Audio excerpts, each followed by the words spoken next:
Ciao ragazzi, welcome back to Inter Worldwide. As it gets colder here in southwest Sydney by the day, the Serie A season is a wrap. I am very happy to see the back of this season because I would not be able to tolerate one more Inter fixture domestically in a competition where, let's face it, now that it's over, let's just talk hard truths and hard facts. We never played like we wanted it. We never really got out of first gear, second gear. I don't even know what that expression means half the time. But basically, we treated the Serie A this season like it was a secondary competition. And because of that, you can only be happy enough to be the first loser. So finishing second in Serie A, let's do a little quick wrap. Napoli, campioni, complimenti, well deserved. Well deserved Antonio Conte. His haters can continue to pretend that they hate him for any other reason apart from the fact that they just can't come to terms with the fact that we've lost this league. We've lost this league to our former manager. The other Champions League spots go to Atalanta, who look like they're closing a cycle. Look like they're closing a cycle with Gasperini as well. And that will be very, very interesting.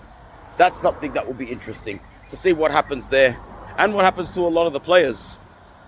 What happens to a lot of the players? Will some of them be exposed for being system players? Will some of them move? We'll see there. Juve get the 4th spot and the last Champions League spot, which is disappointing, obviously, for us to see. They didn't play that well today against Venezia, but at the end of the day, with that on the line, they were always favourites to make it count. Sorry, I know it's loud, but I don't really care. Conte looks pretty much all set to be the next guy there. Conte looks all set now to go to Turin, which basically makes them borderline favourites for next season as well.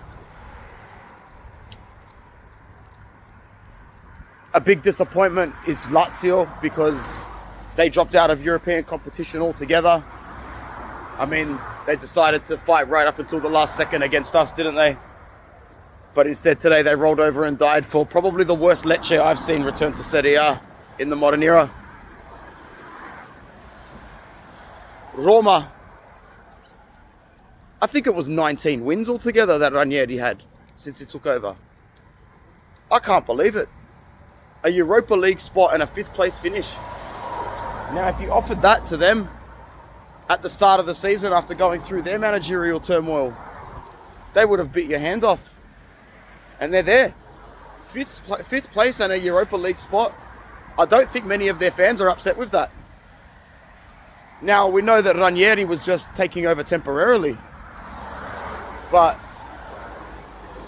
are there a sector of Roma fans that are keen to give him a season, a full season, with some signings? I mean, it's not like he dipped and had good patches and dipped and had good patches. The guy had one consistently awesome stretch, and he's been there and done it before. I don't know. Maybe he is worthy of a full season. The thing is that we're going to see a lot of managerial shifts.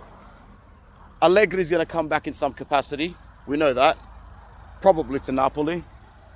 Maybe even to Inter. You never know. I think, I don't think you're going to see Gasperini go to another club just yet. Unless there's some sort of agreement in the background with a club that no one knows about. And that could be anyone too. That could be Roma. That could be Juve. I'm not too sure. It's anything goes now. I think that it's like this upcoming off-season in Serie A is like a massive marketplace. And could be a bit of a managerial merry-go-round as well. Lots could happen. Europa League spot for Roma. I think Fiorentina grabs the Conference League spot.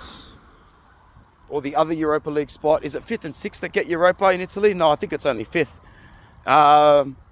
And Bologna get a Europa League spot for winning the Coppa Italia. Milan miss out on everything. I think in this modern era, the Europa League is considered a major competition. So you still want to qualify for Europa versus, come on Vince, you're being annoying. You still do want to qualify for Europa League versus not qualifying for Europa League. But they've dodged a major bullet by not qualifying for the Conference League. That's a death sentence. The Conference League today is what the Europa League was when we were having our lovely moments against Beersheva. Good times. In terms of the bottom, Monza, Venezia, Empoli, ciao, to three very, very, very bad teams. Very bad teams. This season I was only able to predict one out of the three teams to get relegated. I had Venezia, Verona, and I can't remember whether I had Empoli or Lecce. Something's telling me I had Lecce. I think I had Lecce. So Empoli, they do their thing. Vince, you need to come away from those bushes. There could be snakes.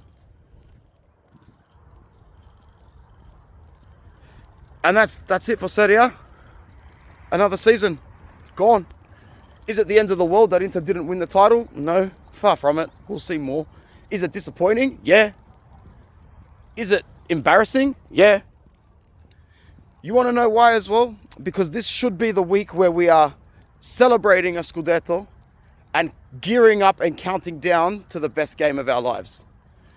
But now those feelings of excitement have been shifted for nerves, for anxiety. But that's okay. You know why? Because had we walked away with silverware this weekend, maybe we would have been reluctant for a couple of days, and maybe it would have messed us around a bit. Inter has the honour of closing out the season with Paris as the last game. If we can pull this off, gang, I'll be the happiest person in the world. We will all be the happiest people in the world. We really will. The sun is starting to pierce through and it's upping the temperature by a couple of degrees. I love that. I hope you guys don't mind just this sort of content, just straight up record and upload. No real edits. Let me know who was your favorite players this season in the comments as well. There's a lot of good players I think that could move around from different clubs. I'm not going to go into it, but when you see how many players impressed for different clubs and not just the big ones, you know, there's going to be a lot of players for Bologna still, Fiorentina. I expect a lot of Torino's players to be on the market. A couple of those Como players might shift if the project looks to bring in more names, which I know that they will. Como will have a very active market. So some of them who had a good season at Como, but just know that their position will be compromised for bigger and better players, they might look to move on as well. All right. That's it for me. Say ciao, Vince.